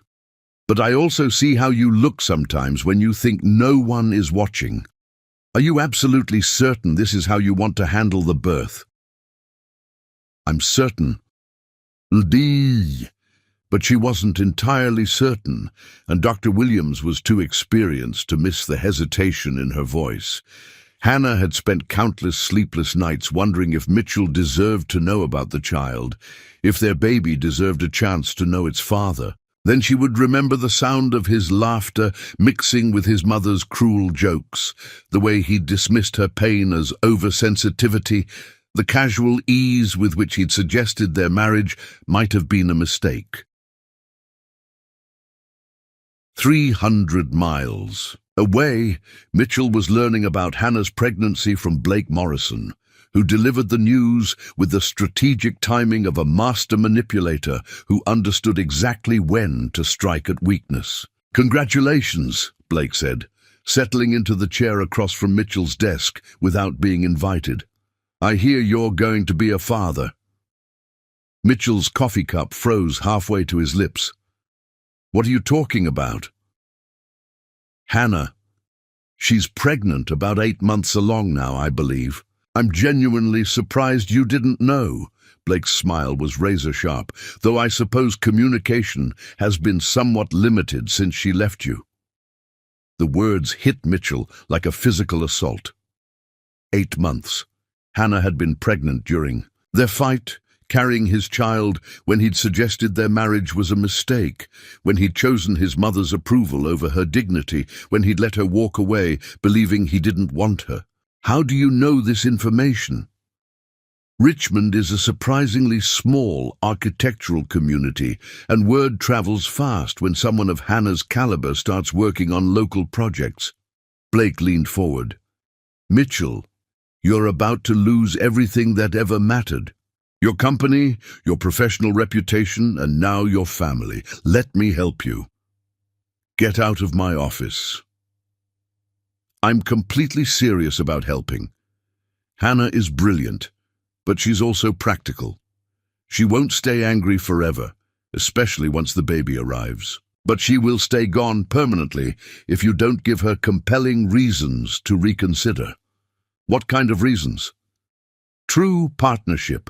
Real professional recognition where she gets full credit for her work and genuine authority over her projects. I'm offering her exactly that, unless you're prepared to offer something substantially better." After Blake left, Mitchell sat alone in his office, staring at the photographs Kane had provided of Hannah in Richmond. Now, they told a completely different story. Her loose clothing wasn't just casual professional attire, it was maternity wear. Her careful posture wasn't just confidence, it was the measured movement of a woman carrying precious cargo. Her peaceful expression wasn't just professional satisfaction, it was the serene glow of a woman preparing to become a mother while building something entirely her own. He'd missed everything that mattered. Every doctor's appointment, every milestone, every moment of wonder and worry that should have been theirs to share. Hannah had been facing pregnancy alone while he'd been struggling to understand systems she'd created. Mitchell's assistant buzzed the intercom. "Mr. Johnson, your mother is here for your lunch appointment." He'd forgotten about lunch completely. Margaret Johnson entered with her usual dramatic flourish, but Mitchell barely looked up from the photographs. "Darling, you look absolutely terrible. Have you been eating properly? You need to take better care of yourself, especially now that you're finally free of that unfortunate marriage situation." "She's pregnant, Mother." Margaret's perfectly applied lipstick couldn't hide the sudden tightening of her mouth. "Who's pregnant?" "Hannah, my wife. She's carrying my child, and she's doing it alone because I proved I don't deserve to be part of their lives." "That's completely impossible. She would have told you about something that important." "Would she? After the way we treated her at every social function, after the way I let you and your friends mock her sacrifice?" Margaret's discomfort was visible. "Mitchell, you're being overly dramatic. If Hannah is really pregnant, which I seriously doubt, it's probably not even—" "Stop!" Mitchell's voice was quiet but deadly. "Don't you dare finish that sentence. Don't you dare question the integrity of the woman who saved my life. I'm just suggesting that woman had every possible reason to fabricate a pregnancy claim. Women like her use children to secure their financial futures. Women like her?" Mitchell stood up so suddenly, his chair rolled backward. "You mean women who save their husband's life? Women who build empires for ungrateful men? Women who sacrifice their own dreams to make someone else successful? You built this empire yourself." "No, I absolutely did not." The admission exploded out of him. "Hannah built every bit of it. Every strategy, every innovation, every successful project that you're so proud to claim. That was her work, her intelligence, her strategic thinking. I was just the face she put on her genius." Margaret's shock was genuine. "That's completely impossible." Mitchell gestured around his office at the awards and photographs that represented their company's achievements. All of this exists because Hannah Peterson loved me enough to make me look brilliant while remaining invisible herself. And I repaid her sacrifice by letting people mock her courage. "She's not pregnant," Margaret said weakly. "She can't be. She is pregnant. And she's raising my child alone because I taught her through my cowardice that her love wasn't enough to earn my protection." Mitchell walked to his window overlooking Central Park, where he and Hannah had walked on lazy Sunday mornings during their early marriage, discussing their dreams and planning their future together. "I need to go to Richmond," he said with quiet determination. "Mitchell, be reasonable. Even if she is pregnant, she made the choice to leave you. Her choice." Mitchell turned to face his mother, and for the first time in his adult life, she stepped backward from what she saw in his eyes. "Her choice was to protect me with her body and her mind and her love for 6 years. My choice was to take all of that for granted. You can't simply abandon your responsibilities here. My responsibilities here exist because of her work and her intelligence. Without Hannah, this company is just an expensive office and a name that won't mean anything once our current projects fail completely." Margaret looked around the office as if seeing it for the first time. "What about the Johnson family legacy?" "What legacy, Mother? Money I inherited? Social connections I was born into? Or the empire Hannah created with her brilliant mind, while I took credit for her achievements? She's just one woman. She's the only woman who ever loved me enough to bleed for me. And I let you convince me she wasn't good enough for our family when the truth is exactly the opposite." Mitchell moved toward the door. "I'm not good enough for her family, but maybe I can become worthy of her forgiveness." As Mitchell left his office, abandoning his mother, standing among the monuments to Hannah's genius, he finally understood what Hannah had tried to teach him through 3 years of patient love. That being worthy of someone's sacrifice meant being willing to sacrifice something meaningful in return. He'd sacrificed nothing for Hannah during their marriage, but now he was prepared to sacrifice everything to prove he could become the man she'd believed in. The father their child deserved, and the husband who would defend her, honor instead of hiding behind her brilliance. The question was whether Hannah would give him the chance to try. Chapter 7. The Mirrors. Reflection. Mitchell Johnson stood in the exact spot where Hannah had saved his life, rain soaking through his expensive suit as he stared at the sidewalk where her blood had mixed with broken glass 2 years ago. The luxury restaurant behind him still bore a small scar on its brick facade from that violent night, a mark that matched the one on his wife's face and the deeper wounds on his conscience that had never properly healed. He'd been coming here every week since finding the photographs of pregnant Hannah thriving in Richmond, trying to understand the moment that had defined their relationship and his failure to honor it properly. The attack had been random. Derek Webb, a business rival drunk on whiskey and professional rejection. A broken bottle aimed at Mitchell's skull in a moment of rage. And Hannah stepping between them without hesitation or thought for her own safety. She'd taken the glass that was meant for him, blood streaming down her face as she'd whispered through her pain, "Are you hurt? Are you okay?" Even bleeding and scarred, her first concern had been for his well-being. The restaurant's owner, Roberto Castellanos, emerged from the back entrance with an umbrella, approaching Mitchell with the patient concern of someone who'd witnessed this weekly ritual for too long and recognized genuine remorse. "Mr. Johnson, you're going to catch pneumonia standing out here in this weather." "She didn't even hesitate," Mitchell said, his voice barely audible above the traffic and rain.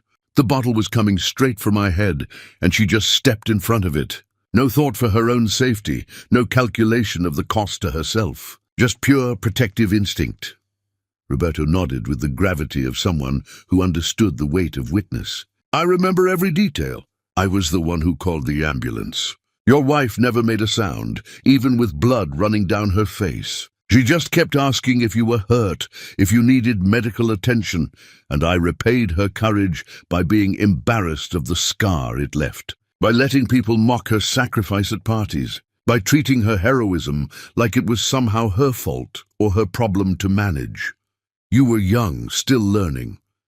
I was selfish and cowardly, Mitchell interrupted with brutal honesty. I should have been proud of that scar, should have told everyone who would listen that my wife was brave enough to bleed for me. Instead, I let my mother's friends turn it into a cruel joke about damaged goods and unsuitable wives.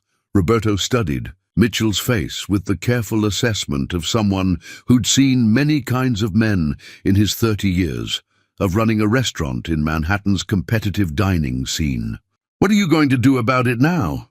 I don't know if there's anything I can do. She's in Richmond, pregnant with my child, building a life that doesn't include me, and she's absolutely right to exclude me. I proved I don't deserve her or her forgiveness. Mr. Johnson, may I tell you something I've never mentioned before? That night, while we waited for the ambulance, your wife held your hand and said something I've never forgotten.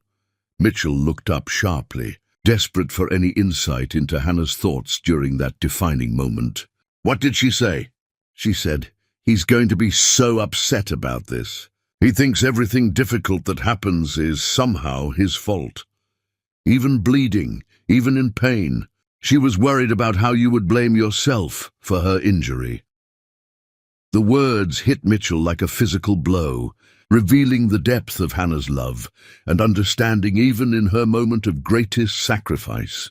She'd known him well enough to predict his guilt, had loved him enough to worry about his emotional reaction to her physical pain, had understood his character better than he'd ever understood hers.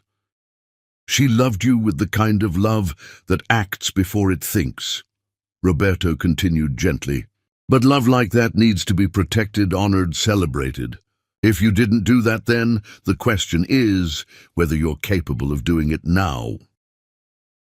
Mitchell left the restaurant and drove to his childhood home on Long Island, a Georgian mansion that had housed 3 generations of Johnson men and their carefully calculated marriages based on social advantage rather than genuine affection. His father had married for business connections. His grandfather had married for social advancement. Mitchell had been expected to follow the same pattern until Hannah had disrupted everything with her intelligence, her integrity, and her inconvenient capacity for selfless love. Margaret Johnson was in her sitting room when Mitchell arrived, surrounded by photographs of family achievements and social triumphs that suddenly seemed hollow and meaningless. She looked up from her correspondence with the pleased expression of someone who believed her son had finally come to his senses about his marriage. "Mitchell, darling, I've been calling your office repeatedly. Are you feeling better about the situation with Hannah? Ready to move forward more appropriately?" "Better?" Mitchell studied his mother's face, seeing clearly for the first time the cold calculation that had shaped his understanding of relationships and love. "Mother, do you remember the night Hannah was attacked?" "Of course I remember. Such an unfortunate incident that could have been avoided with better security. Do you remember what you said to me in the hospital emergency room?" Margaret's smile faltered slightly, uncertainty creeping into her expression. "I'm sure I said many things. It was a very emotional and stressful night for everyone involved. You said, at least the cut isn't on her face somewhere more visible. When the doctor told us she'd need reconstructive surgery to minimize scarring, you said, 'Thank goodness it won't be too noticeable at formal events.' I was trying to be optimistic and supportive. You were calculating social damage and managing potential embarrassment," Mitchell said with devastating clarity. "Hannah had just saved my life, and you were worried about how her sacrifice would look at charity galas and business functions. Mitchell, you're taking this far too seriously. I was concerned about her appearance because I knew you would be concerned, because appearances matter in our social circle." "No, Mother. You were concerned about appearances, period. Just like you've always been concerned about appearances instead of character, social status instead of substance, bloodlines and breeding instead of love and loyalty. Margaret stood up, her posture becoming defensive and rigid. The Johnson family has maintained certain standards for generations. What standards? Mitchell's voice carried a fury that had been building for years. Inheriting money we didn't earn? Attending parties where we pretend to be more important than we actually are? Marrying people who enhance our image rather than our lives and happiness? Those things matter, Mitchell. Social position, family connections, cultural compatibility. They're the foundation of successful marriages and stable families. Hannah and I were compatible where it actually mattered, Mitchell said with growing conviction. She was brilliant where I was intellectually lazy. She was brave where I was cowardly. She was generous where I was selfish. She made me better than I deserved to be. Mitchell walked to the fireplace where family portraits hung in expensive frames, studying the faces of Johnson men who'd built their lives on careful calculations and strategic marriages rather than passionate choices or genuine love. Did you know Hannah grew up in Detroit? Her father was a construction worker who built the foundations other men got credit for. Her mother was a public school teacher who spent her own money on supplies for underprivileged children. They saved for years to send Hannah to architecture school because they believed in her talent and potential. Mitchell, why are you telling me these irrelevant details? Because those working-class parents raised a daughter who was brilliant enough to build an empire, brave enough to save a life, and loving enough to sacrifice her own dreams for someone else's success and recognition. Meanwhile, our family money bought me an education I coasted through and social connections I never earned through merit. Margaret's discomfort was increasingly visible. Breeding and background matter, Mitchell. These differences in values and expectations always surface eventually in marriages. You're absolutely right about differences surfacing, Mitchell said with bitter recognition. The differences did become clear. Hannah's background taught her to work hard, fight for what matters, and protect the people she loves with everything she has. My background taught me to take credit for other people's achievements and worry about what strangers think at social functions. You're being completely unfair to your family. Am I? Mitchell challenged directly. Mother, name one significant thing I accomplished before I met Hannah. One business success, one creative achievement. One moment where I proved myself worthy of the Johnson name through my own efforts rather than inherited advantages. Margaret opened her mouth to respond, then closed it, unable to produce an answer that didn't rely on family money, social connections, or superficial charm that had never been tested by real challenges.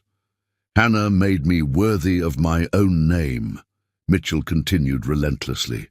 She built something meaningful from nothing, and she let me put my signature on her creation. She turned my lazy potential into actual achievement, my inherited advantages into earned success. And I repaid her generosity by being ashamed of the scar she earned saving my life. Mitchell, even if you're right about her contributions to your business, she still left you. She made her choice to abandon the marriage when difficulties arose. She left because I made my choice first, Mitchell said with painful clarity. I chose your approval over her dignity. I chose social comfort over moral courage. I chose the opinion of people who don't matter over the love of the only person who ever did matter. Mitchell moved toward the door, his decision crystallizing with each word he spoke. I'm going to Richmond to find her. To do what exactly? Beg her to come back? She's moved on, Mitchell. She has a completely new life now, to try to become the man she believed I could be, to prove I can defend her honor when it costs me something significant, to show her that her sacrifice meant everything to me, even if I was too much of a coward to say so when it mattered. And if she rejects you completely? Mitchell paused at the threshold, looking back at the woman who'd shaped his understanding of love as a transaction rather than a transformation. Relationships as strategic alliances rather than emotional partnerships. Then I'll spend the rest of my life being worthy of her rejection and raising our child to understand that love requires sacrifice, not just comfort. Because Hannah Peterson loved me enough to bleed for me, and the least I can do is love her enough to change for her.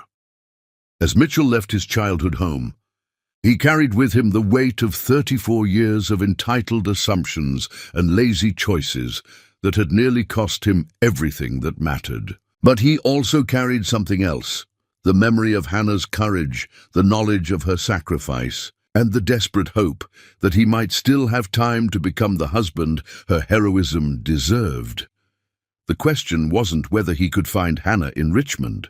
The question was whether he could find the man she'd believed in before she gave up hope entirely. Chapter 8.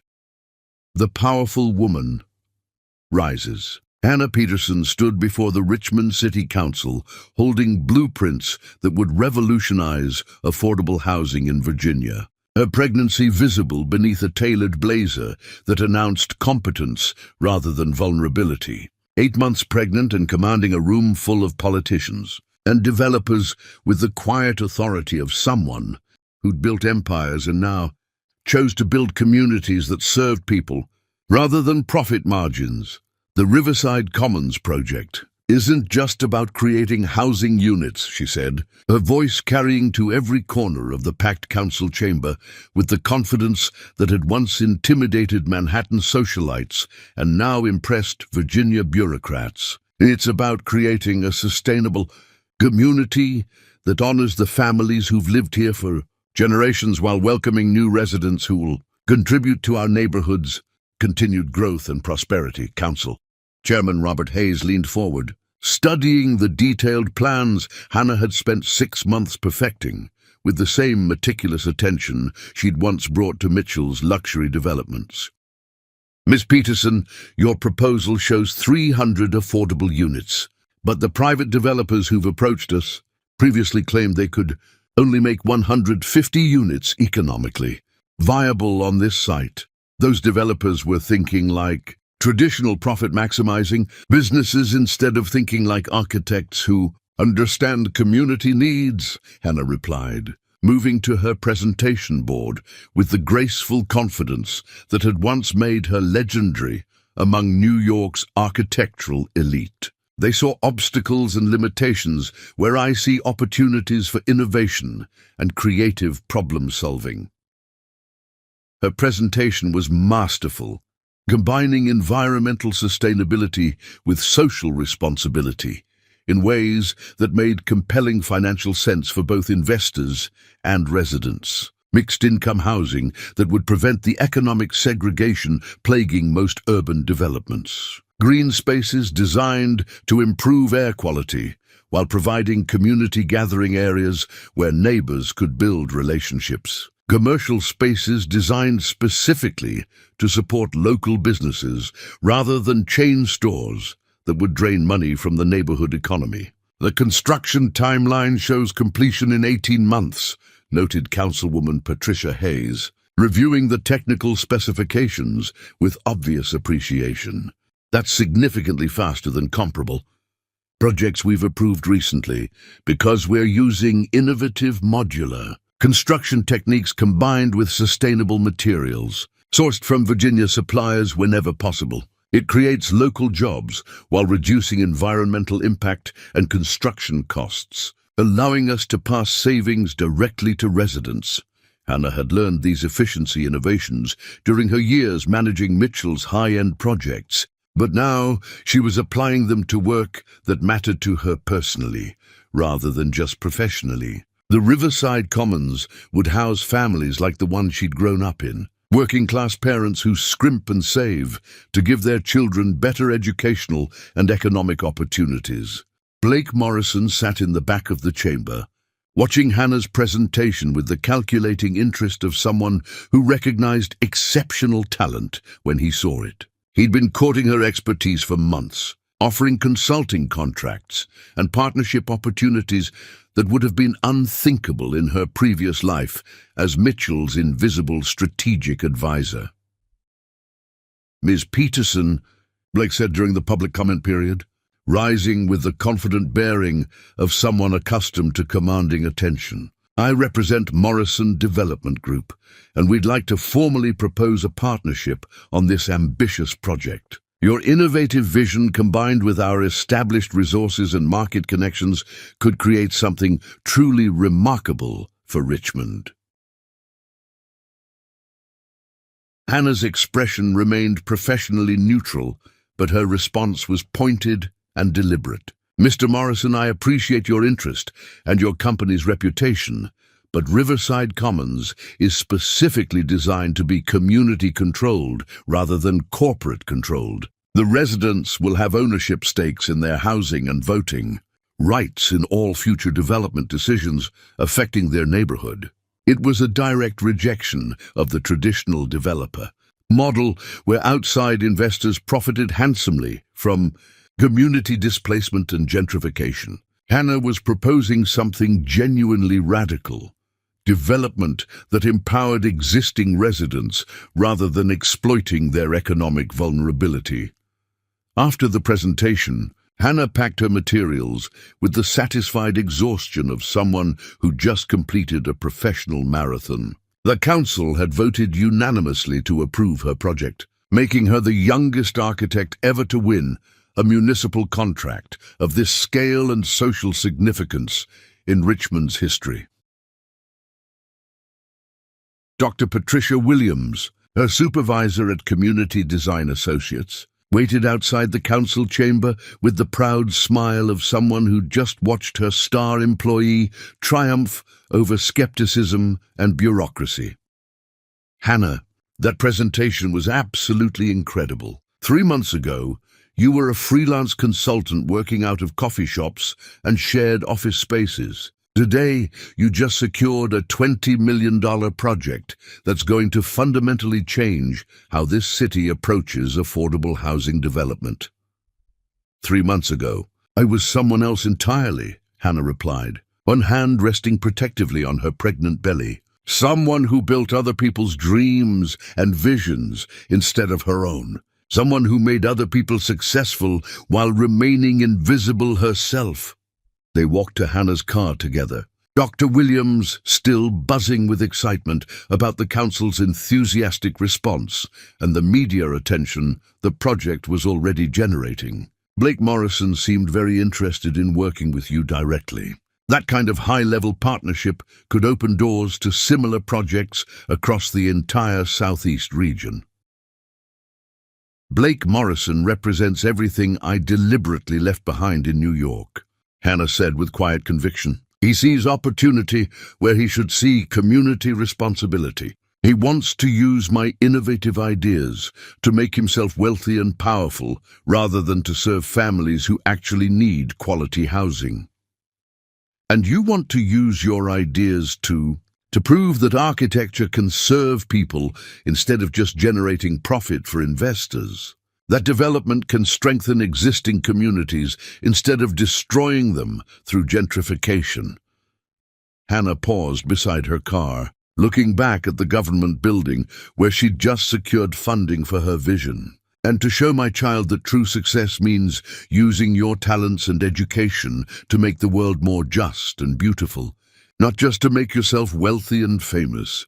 That evening, Hannah sat in her small apartment, reviewing congratulatory emails from colleagues across the country who understood the professional and social significance of her achievement. The architectural community was buzzing about her innovative approach to affordable housing, and she'd already received inquiries about similar projects in 3 other cities, where progressive officials were interested in community-centered development models. Her laptop showed an incoming video call from her sister Maya in Chicago, and Hannah accepted with the tired but genuine smile of someone who'd just accomplished something truly important.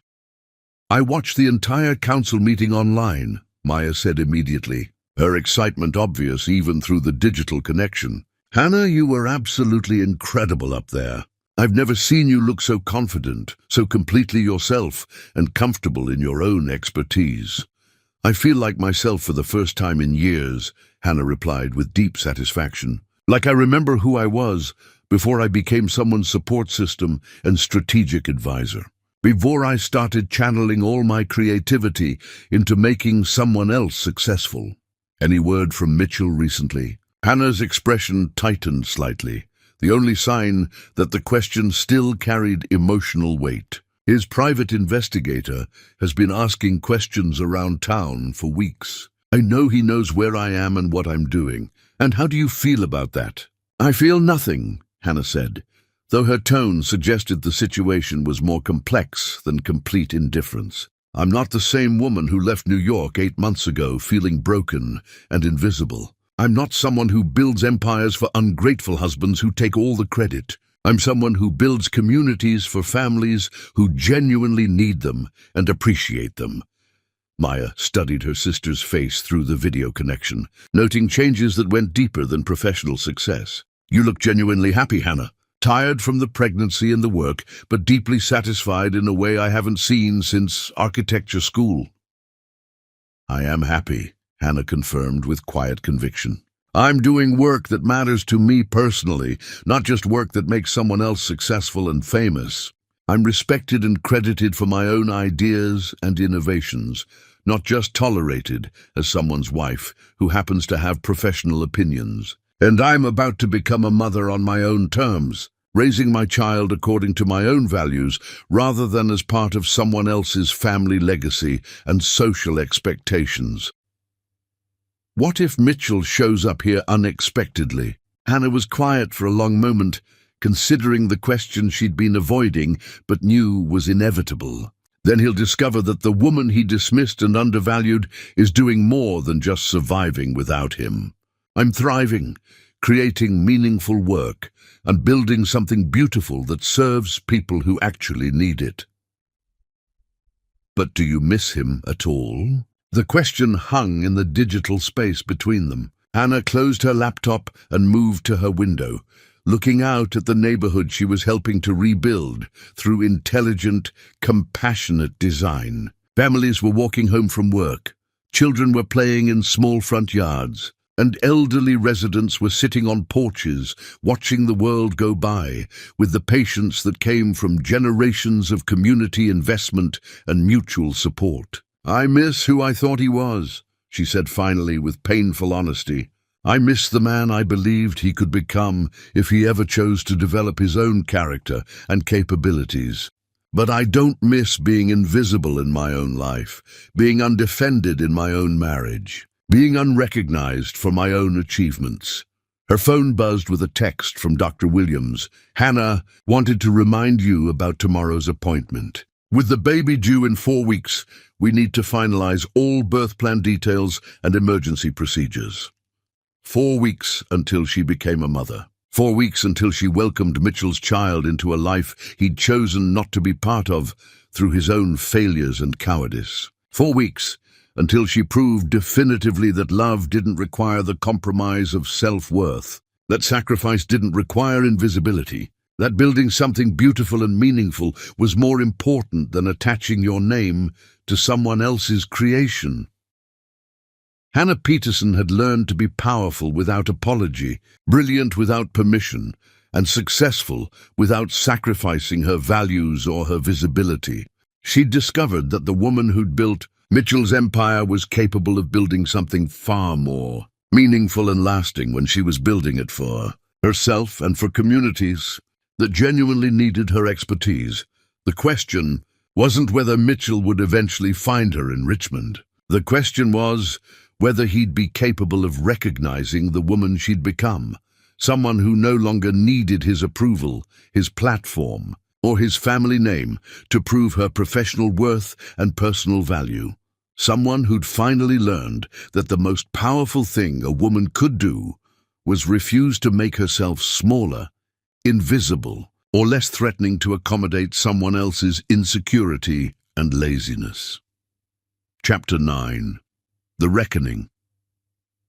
Mitchell Johnson arrived in Richmond on a grey October morning with nothing but a rental car, a hotel reservation, and the kind of desperate hope that belonged to men who'd finally understood they'd lost everything that mattered. He'd spent the 3-hour drive rehearsing apologies that sounded hollow even to himself. trying to find words adequate for betrayals that went deeper than language could reach. Hannah's neighborhood surprised him with its vitality and purposeful development. He'd expected something diminished, a place where she'd retreated to lick her wounds. Instead, he found a vibrant community of tree-lined streets, restored Victorian houses, and thoughtful urban development that created genuine homes rather than just housing. The irony wasn't lost on him that Hannah had found in Richmond what she'd tried to create in New York, a place where architecture served people instead of profit margins. Her apartment building was a converted 19th-century mansion that had been transformed into 6 elegant units, each space designed to provide privacy while encouraging community interaction. Hannah's unit was on the ground floor, her large windows revealing glimpses of drafting tables and architectural models that suggested productive work rather than hiding.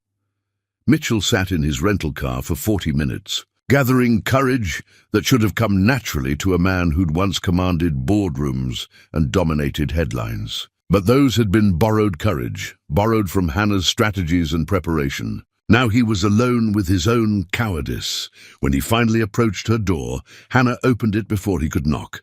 She'd been watching from her window, he realized, managing this encounter the same way she'd once managed his business crises, with careful preparation and complete control. 8 months pregnant, she was luminous in a way that suggested health, purpose and deep satisfaction rather than fragility. Her hair was shorter, styled to emphasize her intelligence rather than soften it for social acceptability. She wore simple clothes that announced professional competence and personal confidence rather than wealth or status. But it was her posture that struck him most powerfully. Straight-backed, centered, uncompromising. This wasn't a woman waiting to be rescued. This was a woman who'd rescued herself. Mitchell. Her voice was steady and professional, the tone she might use with a contractor seeking clarification. "Hannah?" His voice cracked like an adolescent's.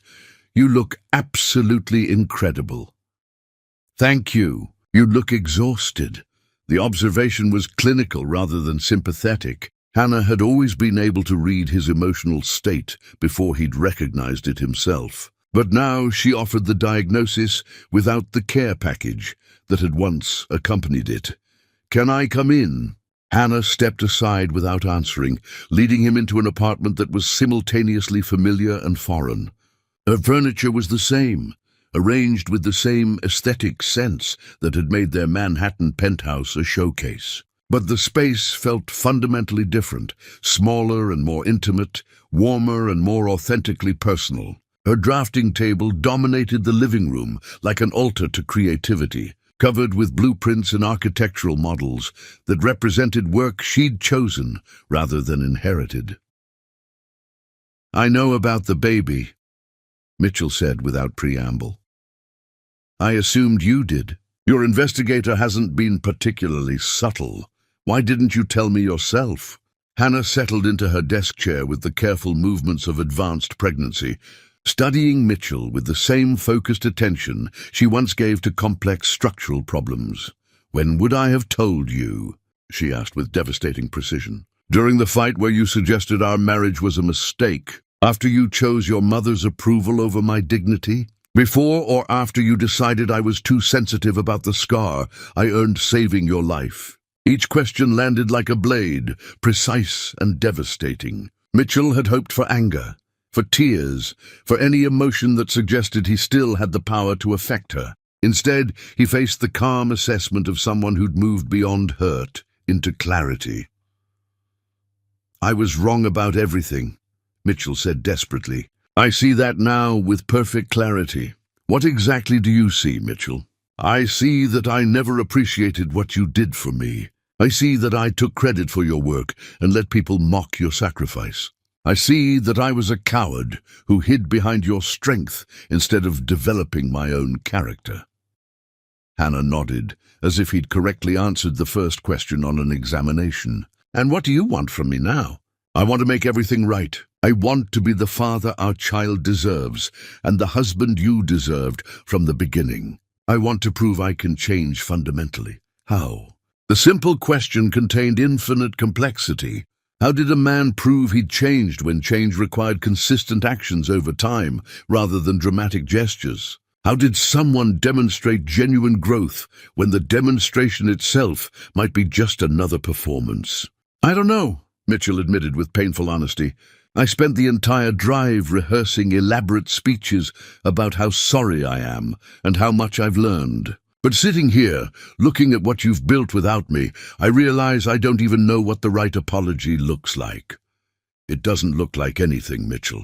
Apologies are just words. I'm interested in genuine transformation, not verbal performance. Then tell me how to transform. Give me a roadmap I can follow. Hannah stood and walked to her window, looking out at the neighborhood she was helping to rebuild. When she turned back, her expression had softened slightly, but not with forgiveness. With something more complex, pity mixed with recognition. You can't transform for me, Mitchell. That's the fundamental mistake you're still making. You think this is about becoming the person I want you to be. But I don't want you to be anyone specific anymore. I've learned to live completely without you. The words hit harder than anger would have. Mitchell had prepared for her rage, her hurt, her conditions for reconciliation. He hadn't prepared for complete indifference. You don't mean that. I mean it with absolute certainty, Hannah replied calmly. The woman who left New York 8 months ago was desperate for your love, your recognition, your protection. She would have accepted any apology that promised change. But I'm not that woman anymore. Hannah gestured around her apartment at the tangible evidence of her independent success. I've remembered who I was before I became your supporting actress. I'm an architect who designs communities instead of monuments to ego. I'm a professional who gets full credit for her own work. I'm a woman who doesn't need anyone's permission to be brilliant. What about our child?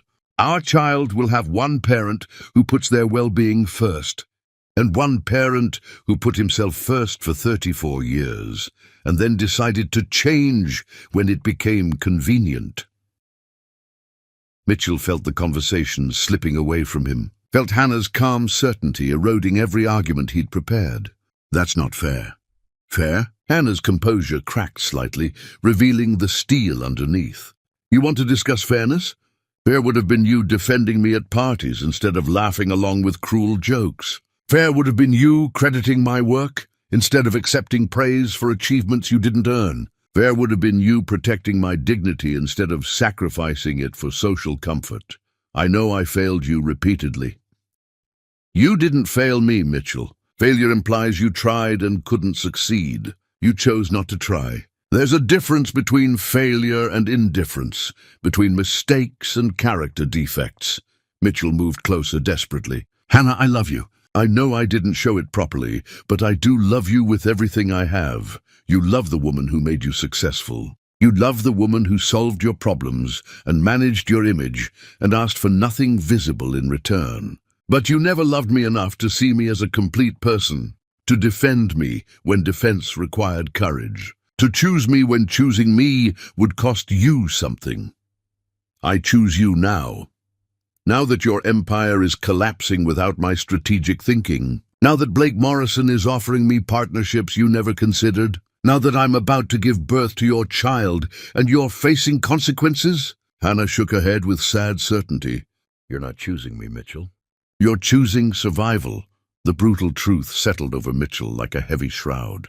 She was completely right. He'd come to Richmond not because he'd discovered genuine love, but because he'd discovered desperate need. His supposed transformation wasn't about becoming worthy of her. It was about recovering what he'd lost. What do I have to do? He asked quietly. Nothing at all, Hannah replied with finality. Do nothing that involves me. Build your own empire without stealing credit for someone else's genius. Defend women who can't defend themselves instead of performing courage only when it benefits you. Learn to love someone more than you love your own comfort. Hannah moved toward the door, signaling the end of their conversation. And do all of it because it's morally right, not because it might win me back. And if I do all that, if I actually change fundamentally, Hannah paused at the door, her hand resting on the brass knob. "Then you'll be the man I once believed you could become. And that will have to be enough for you, because I won't be there to witness it. Hannah, please. I have a doctor's appointment in 1 hour, Mitchell. You can see yourself out." As the door closed behind him, with quiet finality, Mitchell stood alone in the hallway of the building where Hannah had rebuilt her life without any need for his presence or approval. Through her windows, he could see her moving with purposeful energy, preparing for appointments and projects that had nothing to do with his needs or timeline. For the first time in his privileged life, Mitchell Johnson understood what it meant to love someone enough to want their happiness more than your own presence in it, to respect their choices, even when those choices excluded you completely. The question was whether he was strong enough to prove that love through absence and transformation instead of demanding, to prove it through reconciliation and grand gestures that served his needs more than hers. Chapter 10. The rebuild. Spring came to Richmond with gentle insistence, and Mitchell Johnson returned with it, carrying 18 months of genuine transformation and uncertain hope that love could survive the distance between who he'd been and who he'd become. His rental car held no grand gestures or desperate proclamations, only the quiet tools of a man who'd learned to build his own character the way Hannah had once built their empire, with patience, precision, and purpose. The man who stepped out in Hannah's neighborhood looked familiar, but carried himself differently. Gone was the borrowed confidence that had masked insecurity. In its place was the settled assurance of someone who discovered his own competence through failure and painstaking reconstruction. Hannah was sitting on her front porch when he arrived, their 13-month-old daughter playing at her feet with wooden blocks that spelled architectural terms: beam, arch, foundation. The child had Hannah's intelligent eyes and Mitchell's determined chin, a perfect synthesis of their best qualities. "Hello, Mitchell." Hannah's voice was warmer than their last meeting, but still cautious. "Hello, Hannah." He remained by the car, understanding permission needed granting. "She's beautiful. Her name is Grace Peterson." The surname choice was deliberate, a clear statement about family identity. Grace. Mitchell repeated the name like a prayer. It suits her perfectly. She's walking now, saying words. Very determined, very intelligent. Hannah's pride was evident. She designs actual structures with her blocks, not random towers. Of course, his daughter showed Hannah's genius. Mitchell smiled despite the ache in his chest. "I brought something, may I?" Hannah studied his face carefully, then nodded. Mitchell retrieved a portfolio from his car, moving slowly to demonstrate respect for boundaries. "Grace, this is your father," Hannah said quietly. "Mitchell, would you like to sit?" Permission granted, Mitchell settled on the porch steps, maintaining respectful distance while opening his portfolio. The first document made Hannah's eyes widen. Architectural plans for sustainable housing in Detroit, with Hannah Peterson listed as lead architect and primary stakeholder. "I've spent the last year working on this," Mitchell said quietly. "Your hometown needs exactly the community-focused development you designed here. I've secured funding, obtained permits, established partnerships with local groups." Hannah studied the blueprints with practiced skill. "This is incredible work, Mitchell. Whose design? Mine. I learned to draw, think architecturally, see buildings as solutions to social problems rather than profit opportunities." Mitchell paused, watching Grace stack blocks with engineering precision. "I'll never be the architect you are, but I wanted to prove I could create something myself instead of just putting my name on someone else's vision." "Why Detroit?" "Because it's where you're from. Because it's where your heart has always been. Because I wanted to build something worthy of your homecoming, if you ever choose to come home." Hannah set down the blueprints, looking at him directly. "You're offering me a project? I'm offering you ownership. Full creative control, community partnership, everything you've always wanted. And I'm offering to work for you. if you'll have me. Work for me as your business manager, strategic advisor, support system, the way you worked for me. Except this time, the brilliant architect gets credit for being the brilliant architect. Mitchell pulled out a second set of documents, legal papers transferring ownership of his remaining New York properties to a foundation bearing Hannah's name, established to fund architectural projects that served communities rather than developers. I liquidated the company, Hannah. Sold everything I could, donated the proceeds to causes you care about. I kept enough to live modestly and fund the Detroit project, but everything else went to environmental groups, literacy programs, architectural education funds. Hannah's composure finally cracked. You gave away your empire? It was never my empire. It was yours. I just returned it to its rightful owner. Mitchell, that's not what I wanted. I know. You wanted me to become the kind of man who would choose your dignity over social approval, who would defend your honor when it cost me something, who would love you enough to change without being asked. Mitchell gestured to the documents spread between them. So I did. You did this for me. I did this for Grace, so that when she's old enough to ask about her father, you can tell her he wasn't always worthy of her mother's love, but he became someone who was. Grace toddled over to Mitchell, offering him one of her blocks with the generous spirit of childhood. He accepted it carefully, as if she were handing him something infinitely precious. She wants to know you, Hannah said quietly. I've told her stories about her father, shown her pictures. I'd never wanted her to grow up without knowing where she came from. And now, Hannah was quiet for a long time, watching their daughter attempt to teach Mitchell the architectural principles embedded in her block play. When she spoke, her voice carried the weight of 18 months of careful consideration. Now I think her father might be ready to learn those principles himself. It wasn't forgiveness, not yet, but it was possibility. Mitchell spent the afternoon on Hannah's porch, learning his daughter's vocabulary and watching the woman he'd lost build something beautiful with blocks and laughter and patient instruction. When the sun began to set, Hannah walked him to his car with Grace balanced on her hip. The Detroit project, she said. I want to see the community partnerships you've established. I want to meet with the neighborhood groups, understand their needs, make sure this is what they want, rather than what we think they need. Of course.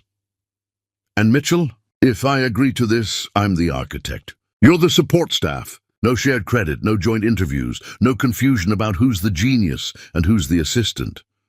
Understood completely. And we take this slowly. Grace and I have built a good life here. Any change has to make that life better, not just different. Mitchell nodded, understanding that he was being offered a chance to prove himself rather than a guarantee of reconciliation. It was more than he deserved and exactly what he needed.